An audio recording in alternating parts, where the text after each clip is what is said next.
샬롬, 성도 여러분, 지난밤에도 안녕히 주무셨습니까? 주님의 이름으로 문안드립니다. 오늘은 2월 21일 금요일입니다.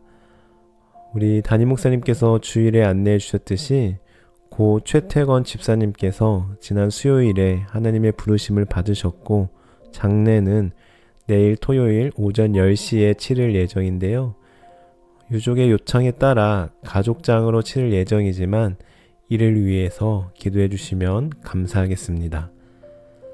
아무쪼록 아내 되시는 이순용 집사님을 비롯한 우리 유족들의 슬픈 마음을 하나님께서 위로해 주시고 장례 모든 절차 가운데 하나님께서 인도해 주시길 바랍니다. 그럼 이제 우리 오늘 성경 통독 범위로 넘어가 보도록 하겠습니다. 오늘 우리가 통독할 범위는 신명기 15장부터 17장까지 말씀입니다. 먼저 신명기 15장은 빚을 면제해주는 해와 종을 대우하는 법에 대해 기록하고 있고 16장은 유월절과 더불어 칠칠절 및 초막절에 대한 말씀이 기록되어 있는데요. 우리 지난 수요일에 수요 신앙 강좌를 들으신 분들은 아시겠지만 평행 본문이라는 게 있습니다. 이 평행 본문이라 함은 같은 주제나 비슷한 내용이지만 약간 다른 관점과 형식, 표현으로 서술된 본문을 가리키는데요. 오늘 15장과 16장은 평행 본문이 꽤 있습니다. 그래서 우리 표를 참고하시면 본문마다 민수기, 출애굽기, 레위기 등 다양하게 비슷한 주제와 내용이 반복되고 있음을 발견할 수 있죠. 우리 수요일에 담임 목사님께서 강의해 주신 것처럼 이 평행 본문을 같이 비교해 가면서 읽는 것도 스스로 성경 공부할 수 있는 좋은 방법이라고 할 수 있습니다. 그래서 오늘 신명기 15장과 16장을 통독하실 때 표에 나오는 부분을 잠깐 일시정지 시키신 후에 비교해 가면서 읽으시면 훨씬 더 풍부한 묵상이 되지 않을까 생각됩니다. 이어서 신명기 17장은 16장 후반부부터 이어지고 있는 공의로운 재판에 대해 기록하고 있으며 왕의 자격에 대한 내용이 담겨져 있는데요. 이러한 내용을 바탕으로 오늘도 성경 통독을 통해 만나와 같은 영의 양식을 섭취하시어 여러분의 신앙이 매일매일 건강해지기를 바랍니다. 그럼 이제 오늘 우리가 조금 더 깊게 묵상할 말씀을 함께 나누도록 하겠습니다. 오늘 우리가 함께 묵상할 말씀은 신명기 17장 2절부터 13절까지 말씀입니다. 제가 읽어드리겠습니다. 내 하나님 여호와께서 내게 주시는 어느 성중에서든지 너희 가운데 어떤 남자나 여자가 내 하나님 여호와의 목전에 악을 행하여 그 언약을 어기고 가서 다른 신들을 섬겨 그것에게 절하며 내가 명령하지 아니한 1월 성신에게 절한다 하자. 그것이 내게 알려짐으로 내가 듣거든 자세히 조사해 볼지니 만일 그 일과 말이 확실하여 이스라엘 중에 이런 가증한 일을 행함이 있으면 너는 그 악을 행한 남자나 여자를 내 성문으로 끌어내고 그 남자나 여자를 돌로 쳐 죽이되 죽일 자를 2사람이나 3사람의 증언으로 죽일 것이요 한 사람의 증언으로는 죽이지 말 것이며 이런 자를 죽이기 위하여는 증인이 먼저 그에게 손을 댄 후에 뭇 백성이 손을 댈지니라. 너는 이와 같이 하여 너희 중에서 악을 제할지니라.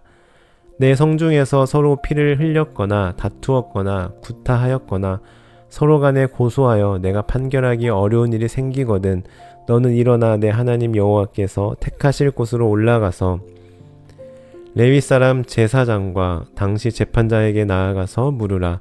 그리하면 그들이 어떻게 판결할지를 내게 가르치리니 여호와께서 택하신 곳에서 그들이 내게 보이는 판결의 뜻대로 내가 행하되 그들이 내게 가르치는 대로 삼가 행할 것이니 곧 그들이 내게 가르치는 율법의 뜻대로 그들이 내게 말하는 판결대로 행할 것이요 그들이 내게 보이는 판결을 어겨 좌로나 우로나 치우치지 말 것이니라. 사람이 만일 무법하게 행하고 내 하나님 여호와 앞에 서서 섬기는 제사장이나 재판장에게 듣지 아니하거든 그 사람을 죽여 이스라엘 중에서 악을 제하여 버리라. 그리하면 온 백성이 듣고 두려워하여 다시는 무법하게 행하지 아니하리라. 아멘. 방금 함께 보신 말씀은 두 부분으로 이루어져 있는데요. 먼저 2절부터 7절까지는 이스라엘 동족 가운데 우상 숭배하는 사람이 발생했을 때 어떻게 판결하고 해결해야 할지에 대해 말씀하고 있고, 8절부터 13절까지는 공정하고 신중하게 최종 판결을 내리기 위한 상소제도 규례에 대해 말씀하고 있습니다.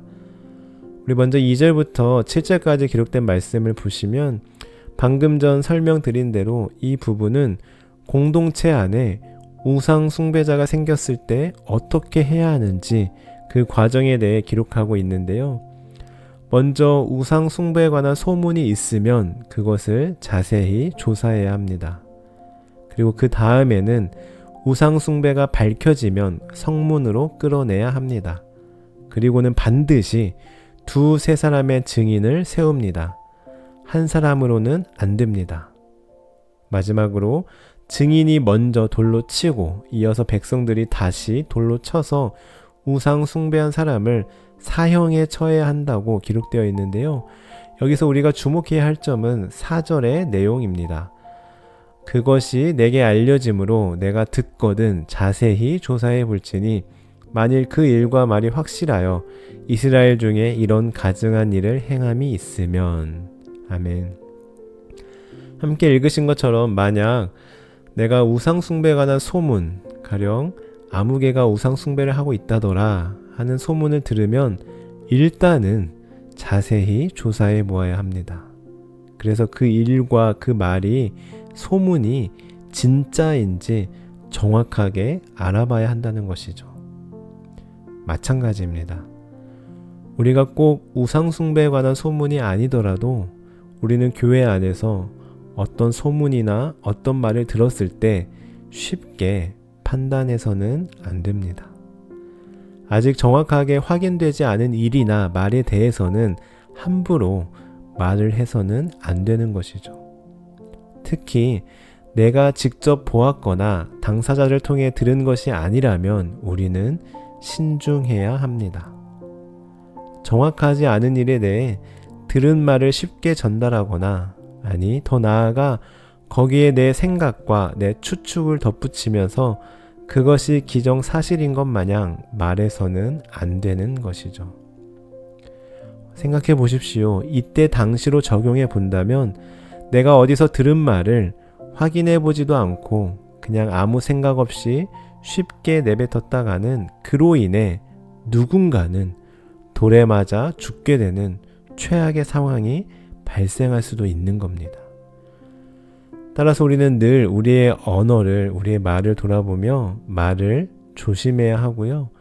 그래서 혹시나 내가 어떤 소문이나 누구에 대한 말을 들었다면 그것을 자세히 조사해 보거나 내가 직접 당사자를 통해 듣기 전까지는 절대로 자의적으로 해석하거나 판단하지 않고 또 함부로 쉽게 말해서는 안 됩니다. 이런 지혜와 분별력이 저와 여러분에게 있기를 바랍니다. 다음으로 8절부터 13절까지는 재판의 상소제도에 관한 말씀으로 이때 당시 이스라엘의 왕정제도가 수립되기 전에는 법의 집행과 종교 행위가 분리되지 않았었습니다. 그래서 지방 성소는 예배 처소이면서 동시에 법을 집행하는 장소였습니다. 그리고 지방 성소, 즉 지방 법원이 다루기 힘든 사건은 제사장과 대제사장으로 구성된 중앙 성소에서 최종 판결을 내리게 되는 것인데요. 이때 송사의 당사자들은 중앙 성소의 판결에 절대적으로 복종해야 합니다. 12절 말씀입니다. 사람이 만일 무법하게 행하고 내 하나님 여호와 앞에 서서 섬기는 제사장이나 재판장에게 듣지 아니하거든 그 사람을 죽여 이스라엘 중에서 악을 제하여 버리라. 아멘. 하나님께서 이렇게까지 엄격하게 하시는 이유는 중앙 성소의 판결은 하나님의 율법을 근거로 판결된 것이기 때문에 그래서 중앙성수의 판결은 곧 하나님의 판결과도 같은 것이고 그 판결에 불복하는 것은 하나님을 모독하는 행위이자 하나님의 주권에 도전하는 행위로 간주되었기 때문입니다. 뿐만 아니라 만약 이것을 그대로 방치한다면 그것은 공동체 내에도 좋지 않은 영향을 주게 되고 그러면 결국 공동체 전체가 피해를 입게 될 것이기 때문이죠. 한마디로 공동체의 법과 질서를 유지하기 위해서입니다. 우리 앞서 살펴본 우상 숭배한 자를 돌로 쳐 죽이라는 것도 마찬가지로 그대로 두면 그것이 공동체 전체에 악영향을 줄 수 있기 때문에 그렇습니다. 우리 속담에 가랑비에 옷 젖는다 라는 속담도 있지 않습니까? 이게 무슨 뜻입니까? 처음에는 아무렇지 않은 것 같은데 그대로 놔두면 그 작은 가랑비에 옷 전체가 젖듯이 죄도 그대로 놔두면 방치하면 그 죄가 공동체 전체에 퍼지게 되는 것이죠. 우리 한번 생각해 볼까요? 각 나라에도 법이라는 게 있죠. 예를 들어 어떤 범죄를 저질렀을 때 만약 자비라는 이름하에 그 사람에 대해 아무런 조치 없이 그대로 놔두고 방치한다면 아마 그 나라는 아비규환 상태가 돼버릴 것입니다. 말 그대로 무법천지가 돼버리고 말 것입니다. 따라서 법은 개인을 희생시켜 대를 세우는 장치가 아니라 공동체와 개인 모두를 위해 꼭 필요한 장치라고 할 수 있습니다. 오늘 말씀도 마찬가지입니다. 그래서 하나님께서는 13절에서 이렇게 말씀하고 있죠. 그리하면 온 백성이 듣고 두려워하여 다시는 무법하게 행하지 아니하리라. 아멘. 이처럼 범죄에 대한 처벌은 단순한 보복이 아니라 공동체 전체를 보호하기 위함입니다. 제가 토요일에도 말씀드렸지만 하나님의 질서는 공동체를 위해서, 공동체만을 위해서 개인을 희생시키거나 개인에게 피해를 주는 것이 아닙니다. 공동체뿐만 아니라 개개인을 위해서 이러한 율법과 규례들을 주신 것이죠. 그렇기 때문에 생각해보면 사실 간단합니다. 내가 공동체의 법과 규칙을 잘 지키면 됩니다. 가령 오늘 본문의 말씀 당시로 돌아가 보면 내가 우상 숭배를 안 하면 됩니다. 서로 피 흘리며 다투지 않으면 됩니다. 그런데 만약 억울하게 그런 일에 휘말렸다면 그것에 대해 판결하는 자들은 자세하게 조사하고 무엇보다 하나님의 율법을 기준으로 공정하게 판결해야 합니다. 그리고 그 판결에 대해서는 복종해야 하는 것이죠. 그럴 때 하나님이 세우신 공동체는 질서 있게 세워질 수 있는 것입니다. 마찬가지입니다. 다시 말씀드리지만 각 공동체의 법과 규칙은 개인의 희생을 위한 것이 아닙니다. 개인을 희생해야 겨우 유지되는 것들이 아닙니다. 공동체 모두를 위한 것이고 따라서 하나님의 이 법에 순종하는 것이 결국 공동체의 평화와 안정을 위한 것이라고 할 수 있습니다. 사랑하는 성도 여러분, 오늘도 내가 속한 각 공동체에서 그곳이 직장이든 학교든 사업체든 교회든 가정이든 각 공동체마다 정해진 규칙을 지키고 그렇게 질서를 세워가는 우리 그리스도인들이 되기를 바랍니다. 그리하여 여러분이 속한 공동체는 늘 질서 안에서 평화롭고 성숙하고 성장해가며 그로 인해 그곳에 속한 여러분도 매일 발전하고 성장해가는 은혜가 있기를 간절히 소원합니다. 우리 오늘 말씀 함께 다시 생각해보며 기도하실 때 내가 어떤 소문이나 어떤 사람에 대한 이야기를 들었을 때 쉽게 말하거나 함부로 판단하지 않게 하옵소서. 내가 당사자에게 직접 들은 말이 아니라면, 내가 직접 보거나 경험한 게 아니라면 판단을 보류하고 신중하게 하옵소서. 그런 지혜와 분별력을 저에게 주옵소서. 또한 오늘도 내가 속한 공동체가 질서 가운데 세워지게 하시고 그로 인해 늘 평화가 넘치며 나와 공동체 모두 함께 성숙해가고 성장해가는 은혜가 있게 하옵소서.